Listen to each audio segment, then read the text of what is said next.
안녕하세요 여러분. 나컨세 스쿨 나컨세입니다. 웹 너는 누구냐? 오늘 두 번째 시간이죠?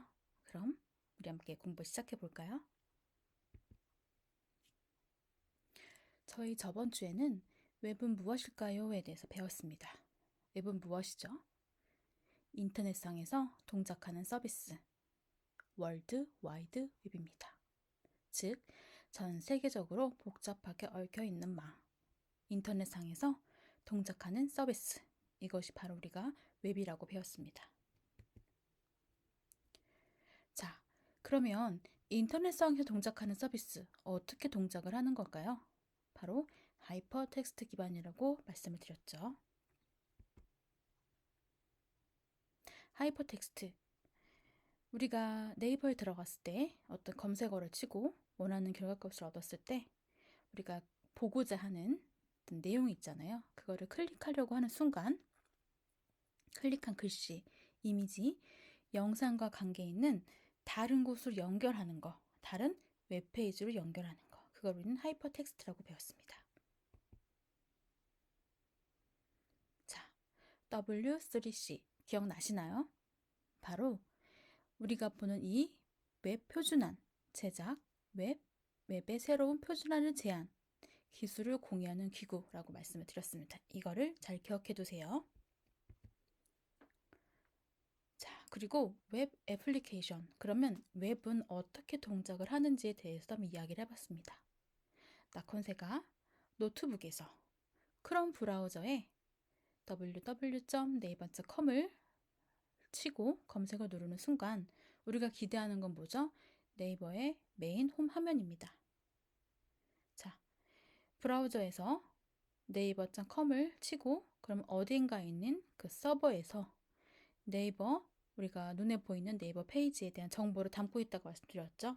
그럼 그 정보가 웹 표준 기술인 HTML, CSS, 자바스크립트로 구현이 돼서 우리가 보는 웹 페이지 형태, 네이버의 메인 페이지를 보게 되는 겁니다. 이게 웹의 구현입니다. 웹의 동작이에요. 그래서 웹 애플리케이션입니다. 자, 오늘은 무엇을 배우냐면 이 웹에 동작하는 그럼 웹은 어떻게 동작이 되어지는지, 즉 어떤 기준에 의해서 동작이 되어야 되는지를 한번 배워보려고 합니다. 그리고 웹페이지에서 중요한 것 중에 하나가 이미지예요. 그래서 이미지에는 어떤 종류가 있고 어떤 것들의 그 특성들이 있는지 한번 알아볼 거고, 또 하나는 특수기호를 놓칠 수가 없습니다. 그래서 특수기호에 관련해서 한번 이야기를 해보려고 합니다. 웹에 대한 표준에 대해서 이야기를 하기 전에 브라우저를 얘기를 한번 해볼까 해요. 여러분은 브라우저가 뭐라고 생각하시나요? 그쵸?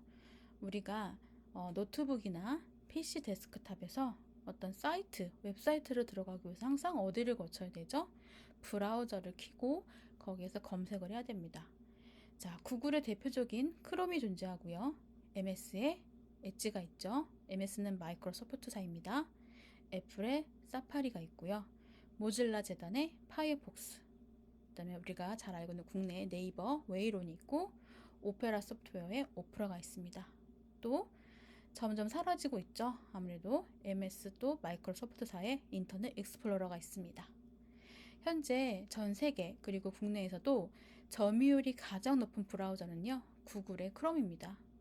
아무래도 이 크롬 자체가 PC 데스크탑과 그리고 모바일의 웹까지 같이 적용을 하고 많은 것들을 조금 호환성을 가지고 있는 브라우저라서 많이들 쓰고 있어요.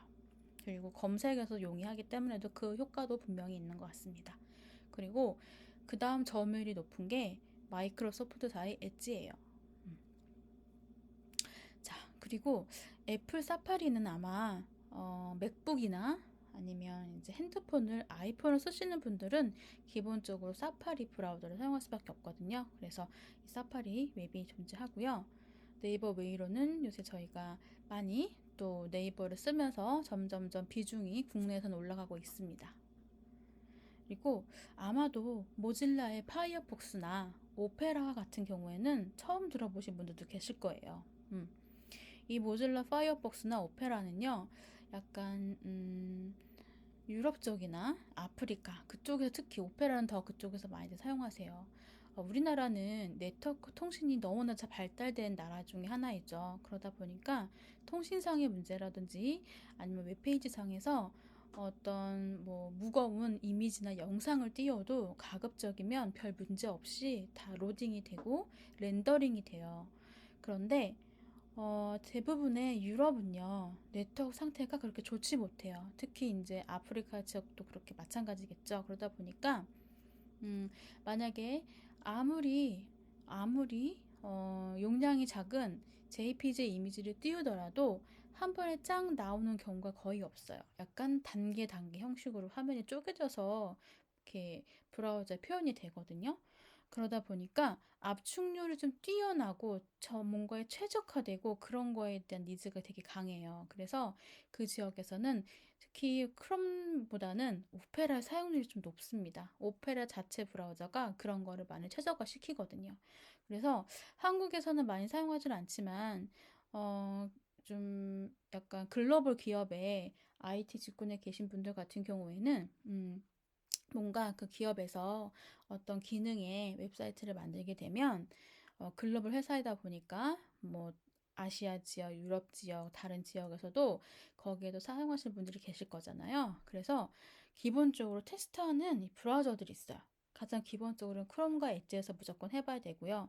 그다음에 모바일 웹 지원을 한다면 사파리, 그다음에 파이어폭스, 오페라 다 무조건 테스트를 해봐야 됩니다. 그리고 또 하나는 마이크로소프트사의 인터넷 익스플로러 우리 마장 많이 썼죠. 현재까지도 쓰고 있는 분들도 계세요. 근데 이 마이크로소프트사의 인터넷 익스플로러는 조금 약간 뭐라 그럴까요? 호환성 문제에서 좀 많이 여러 가지 이슈가 좀 많았어요. 그러다 보니까 특히 인터넷 익스플로러 11 버전 이하는 여러 가지 호환성 문제, 기능을 어떤 뭐 개발을 했을 때 잘 되지 않거나 이상 반응을 일으키는 경우가 많아가지고 지금 거의 대부분의 기업에서는요, 인터넷 익스플로러 11 이하 버전은 지원을 하지 않는다고 합니다. 않고 있고, 되도록이면 이 사용하시는 분들한테 크롬이나 엣지나 이런 거를 권장하고 있는 걸로 제가 알고 있어요. 저도 회사 다닐 때 그랬던 것 같거든요. 네. 다음 장에서 또 다룰 내용이긴 하지만 왜 그런 일들이 벌어지는지에 대해서 한번 이야기는 다룰 겁니다. 그래서 이렇게 되게 많죠, 브라우저가. 그래서 PC에서 사용하는 브라우저 또는 우리가 사용하고 있는 이 핸드폰, 스마트폰 사용하는 브라우저 이거에 대해서 간단히 한번 알아봤습니다. 자, 웹 스탠다드, 웹 표준. 웹 표준은 무엇인가? 브라우저의 종류 및 버전에 따른 기능 차이에 대하여 호환이 가능하도록 제시된 표준이다. 이 말은 무슨 말이냐면 우리 앞에서 다뤄본 브라우저들 있잖아요. 크롬, 엣지, 사파리, 그다음에 네이버 웨이론, 뭐 오페라, 파이어폭스 이런 브라우저 종류와 이 브라우저마다도 버전이 있어요. 왜 그러냐면 예를 들어 구글사가 만든 크롬이 있잖아요. 크롬도 구글에서 만든 거예요. 브라우저를. 그러면 만약에 기능을 추가한다거나 어떤 뭐 버그가 있어서 수정을 한다거나 그럴 수 있잖아요. 그러면 버전을 업데이트 시켜서 다시 사용자들이 사용할 수 있게끔 배포를 해야 돼요. 그럴 때마다 버전이 달라집니다. 그 버전이. 그래서 브라우저 종류와 버전에 따른 기능 차이에 대하여 호환이 가능하도록 제시된 표준이 표준이다. 그리고 다른 기종 또는 플랫폼에 따라 달리 구현되는 기술을 동일하게 구현한다. 이 말은 뭐냐면 다른 기종, 플랫폼, 어렵죠 말이? 무슨 말이냐면 PC 데스크탑이냐, 노트북이냐, 그다음에 스마트폰이냐, 또 플랫폼, 윈도우즈 기반이냐, 아니면은 맥북 이런 맥북 기반이냐, 아니면 스마트폰 같은 경우에는 우리 삼성이나 아니면 우리 구글폰 같은 것도 그렇고요. LG도 그렇고 다 안드로이드 기반이죠. 안드로이드 플랫폼 기반이고 맥 같은 경우에는 뭐예요? iOS 기반이죠. 특히 아이폰도 iOS 기반입니다.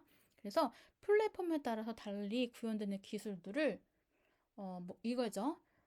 노트북 기종이나 어떤 플랫폼 기종에 상관없이 동일하게 기술이 구현될 수 있게 움직이고 동작할 수 있게끔 한다는 얘기예요. 그리고 어느 한쪽에 최적화되어 치우치지 않도록 공통 요소를 사용하여 웹페이지를 제작하는 기법, 즉 공통 요소를 사용해서 웹페이지를 제작하는 기법, 즉 크롬이 됐든 엣지 브라우저가 됐든 사파리가 됐든 뭐 안드로이드 폰이 됐든 iOS 폰이 됐든 상관없이 어떤 특정 공통의 어떤 요소를 가지고 그거를 하게 되면 어느 웹페이지에서거나 어느 브라우저에서나 다 동작할 수 있게끔 하겠다는 얘기예요. 이게 바로 웹 표준이에요. 자, 그 다음 크로스 브라우징, 웹 호환성. 이거는 뭐냐면 쉽게 말을 하면 모든 브라우저, 우리 앞에서 브라우저 살펴봤잖아요. 그럼 모든 브라우저에서 사용자들이 어떤 것의 기능을 사용하든지 간에 문제없이 다 사용할 수 있는 거예요. 크롬에 들어가서 똑같은 기능을요. 크롬에 들어가서도 문제가 없어야 되고 엣지 브라우저 들어가서 문제가 없어야 되고 사파리 들어가서도 문제가 없어야 되고 오페라 브라우저 문제가 없어야 되고 네이버 메일온에 들어가도 문제가 없어야 되는 거예요. 그런 것들을 우리는 크로스 브라우징이라고 얘기를 합니다. 웹 호환성. 이 크로스 브라우징은요, 우리 W3C 아시죠? W3C에서 채택된 표준 웹 기술을 적용해서 모든 브라우저의 다른 기종의 운영체계나 HTML 렌더링 기술로 웹페이지를 제작하는 방법. 너무 어렵죠, 말이? 즉, 그냥 모든 브라우저에서 사용자들이 어떤 기능을 동일하게 아무 문제 없이 사용할 수 있게 하는 것. 그게 크로스 브라우징이다. 왜냐하면 크롬에서 되던 게 엣지 가서 안 되면 안 되잖아요. 그쵸? 다 될 수 있게 하는 게 크로스 브라우징이다. 자, 그 다음 웹 접근성이라는 게 있어요. 이거는 뭐냐면요. 어, 장애인이나 또는 고령자, 물론 어떤 사용자들도 웹사이트에서 제공하는 정보를 비장애인과 동등하게 접근하고 활용할 수 있도록 하자는 개념이에요. 그래서 우리는 그냥 크롬을 열고 크롬부터 들어가서 네이버 치고 네이버 들어가서 모든 서비스 이용할 수 있잖아요. 그렇듯이 좀 이렇게 몸이 불편하신 분들이나 연세가 많으신 분들 같은 경우에도 이용하기가 더 쉽게 그분들도 쉽게 이용할 수 있게끔 그런 것들을 적용하는 거를 웹 접근성이라고 그래요. 그래서 보통 공공기관이나 법인 기업들이나 필수적으로 이 웹 접근성을 도입을 해야 됩니다. 그리고 요새는 모바일 웹 앱도 그렇고요. 그걸 개발을 할 때 항상 웹 접근성에 대한 걸 넣어야 돼요. 뭐 시각장애인들 분들, 청각장애인들 분들을 위해서도 그거 사용할 수 있게끔 문제없이 사용할 수 있게끔 다 그거를 도입을 해야 되고 적용을 시켜야 되는 게 웹 접근성이다 라고 이해해 주시면 좋을 것 같습니다. 자, 이번에는 이미지에서 얘기를 해볼게요. 이미지는요 크게 비트맵과 벡터로 구분이 됩니다. 비트맵은요 작은 점들이 모여서 이루어진 거예요. 그 작은 점들로 그림을 만드는 거거든요. 그래서 이 작은 점들을 픽셀이라는 용어를 쓰고요. 이 픽셀이라는 단위로 저장을 하는 거, 그거를 비트맵이라고 합니다.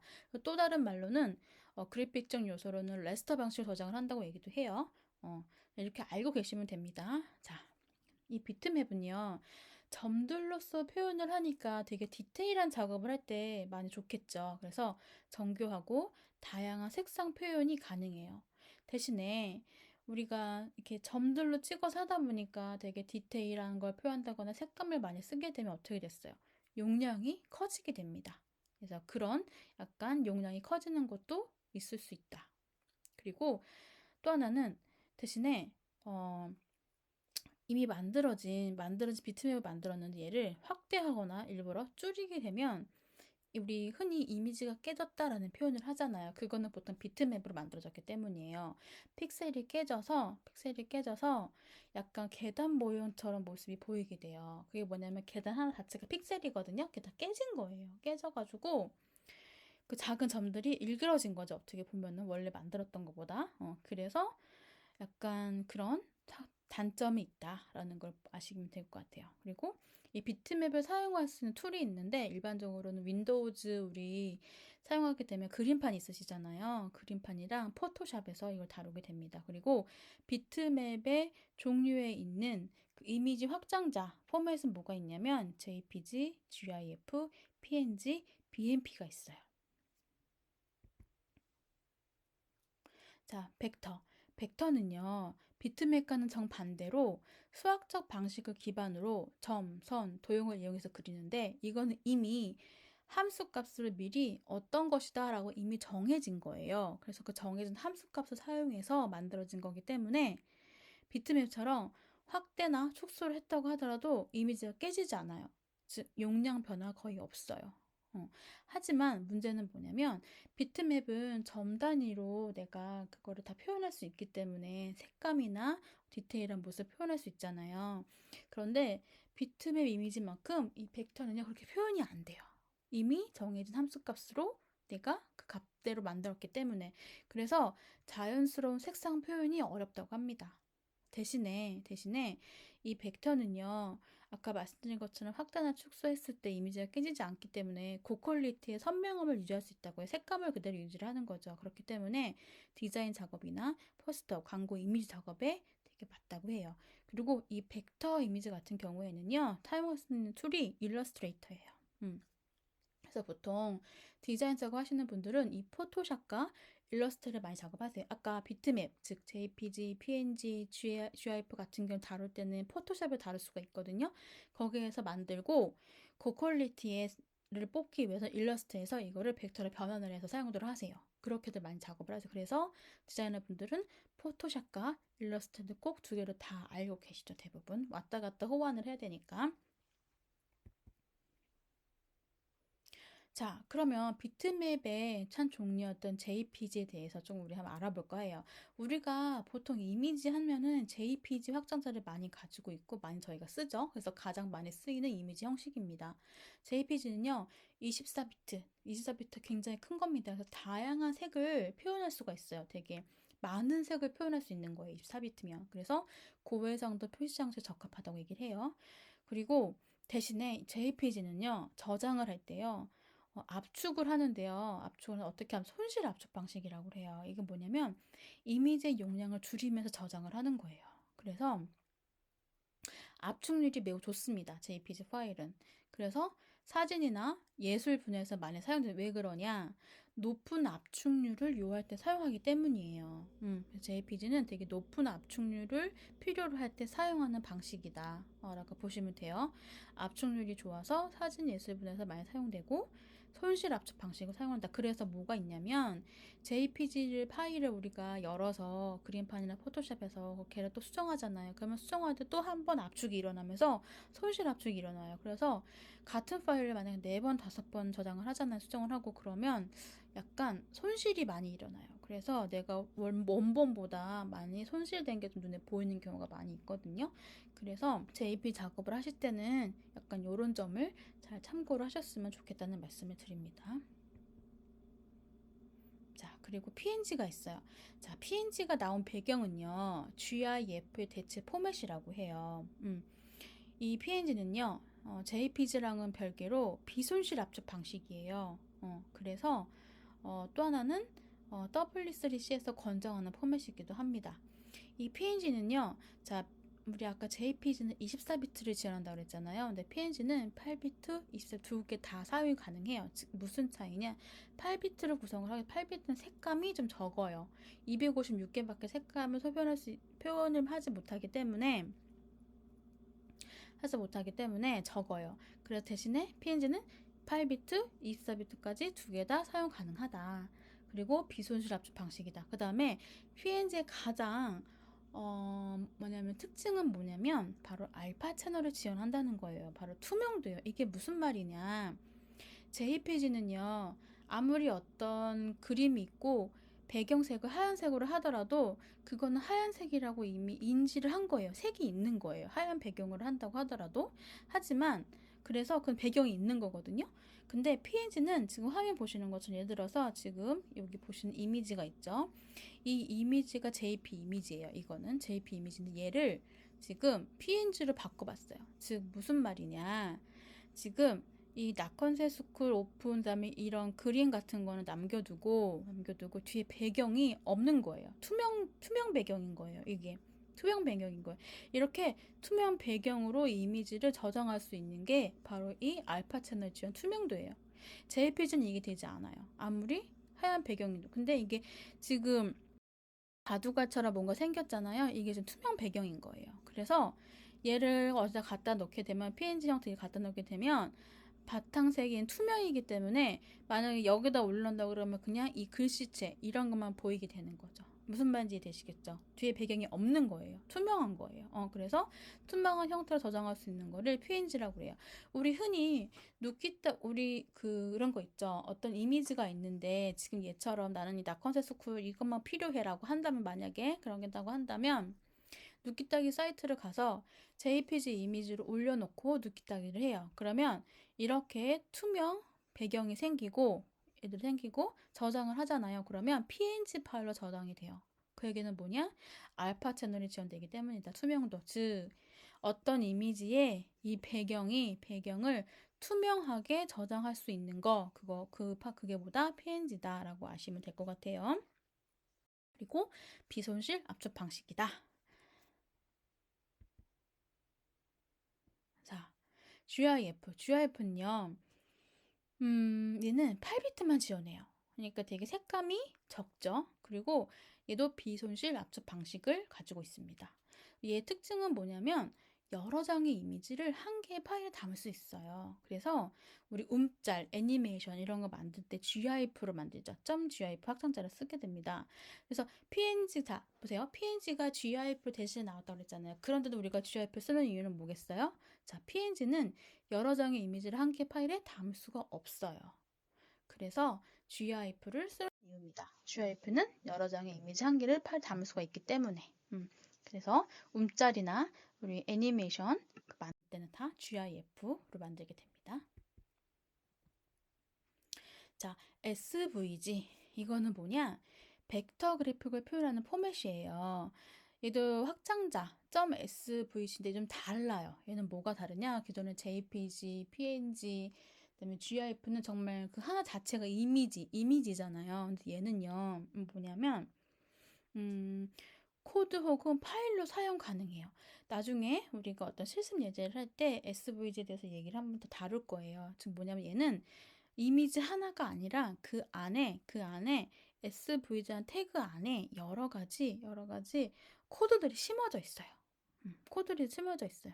그래서 거기에다가 어떤 그 이미지도 넣을 수 있고 그 이미지 안에다가 어떤 스크립트를 이용해서 이벤트도 발생시킬 수 있고 특정 어떤 이미지 글씨 자체를 어떤 색깔을 CSS로 스타일링도 가능하고 그래서 되게 여기는 어떻게 보면 아까 우리 벡터 자체가 수학적 연산을 한다고 그랬잖아요. 그래서 되게 수학적 연산으로 들어갈 수 있는 그런 것들이 값들이 들어가요. 그래서 일반적인 그 비트맵인 JPG, PNG, GIF랑 다르게 SVG는 약간의 코드 혹은 파일로서의 형태로 가지고 있다.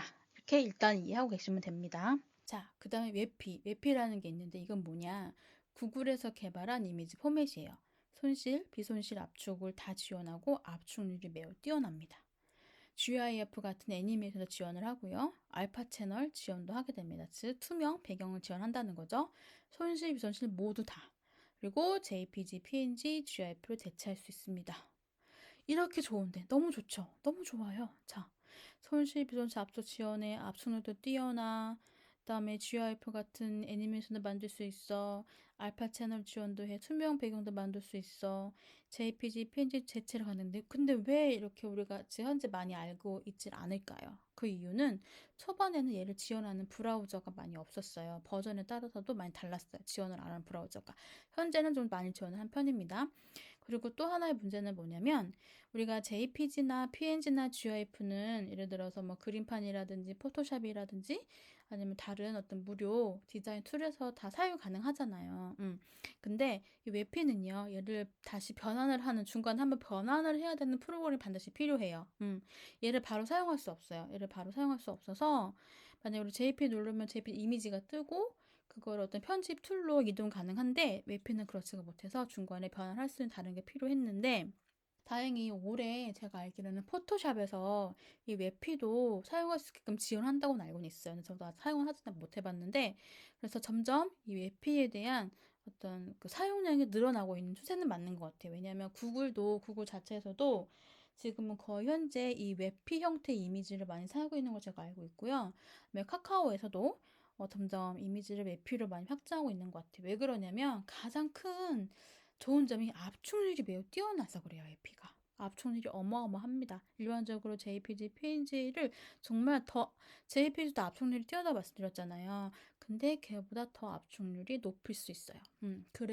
그래서 되게 고용량의 데이터인데도 불구하고 압축률이 뛰어나기 때문에 화면에 브라우저의 어떤 그 정보를 보여줄 때 되게 빠르게 고용량을 내보낼 수 있는 거죠. 그래서 웹피가 점점 많이 사용률이 증가하고 있다 정도로만 일단 알고 계시면 좋을 것 같습니다. 그리고 특수기호. 이 특수기호는 뭐냐면요. 앞으로 아마 HTML 코딩을 하시게 되면 많이 이제 다루게 될 거예요. 특히 스크립트를 다루게 될 때 이 특수기호를 알아야지만 사용들이 가능한 것들이 있어요.